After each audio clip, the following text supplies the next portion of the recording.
અંજુ, ફ્લાઇટમાં બેસી ગયો છું, હમણાં જ ઉપડે છે, બસ કાલે આવું છું. આ શબ્દો છે પ્લેન દુર્ઘટનામાં મોતને ભેટેલા પૂર્વ મુખ્યમંત્રી વિજય રૂપાણીના. ટેકઓફની ગણતરીની મિનિટો પહેલાં જ તેમણે ફ્લાઇટમાંથી પત્ની અંજલિબેન સાથે ટૂંકી વાતચીત કરી હતી. આ ફોન કોલ જિંદગીનો અંતિમ કોલ કોને ખબર હતી?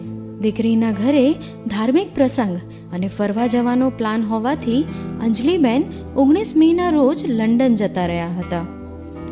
વિજય રૂપાણી અને તેમના ખાસ મિત્ર નીતિન ભારદ્વાજ અને ધનસુખ ભંડેરીની 5 જૂનની ટિકિટ હતી. જો કે લુધિયાણાની પેટા ચૂંટણીના કારણે પ્લાનમાં ફેરફાર થયો અને 5 જૂને માત્ર ધનસુખ ભંડેરી રવાના થયા.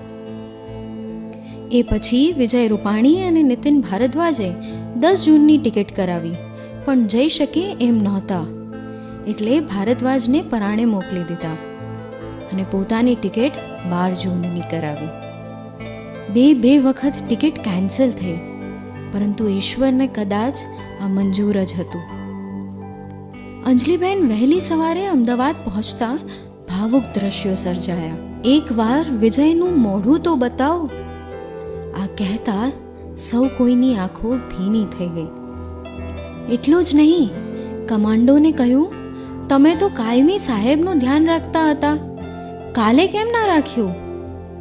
આ સાંભળી કમાન્ડો પણ ભાવુક થઈ ગયા. આ તરફ પીએમ મોદી અમદાવાદ એરપોર્ટ પર અંજલિબેન સાથે મુલાકાત કરી તેમને સાંત્વના આપી. ફોન કોલની સાથે સાથે વિજય રૂપાણીના 2 વિડીયો પણ સામે આવ્યા છે.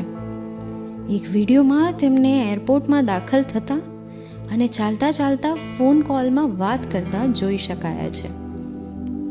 ન્યૂઝરૂમની સમગ્ર ટીમ સ્વર્ગીય વિજય રૂપાણીને ભાવપૂર્ણ શ્રદ્ધાંજલિ અર્પણ કરે છે.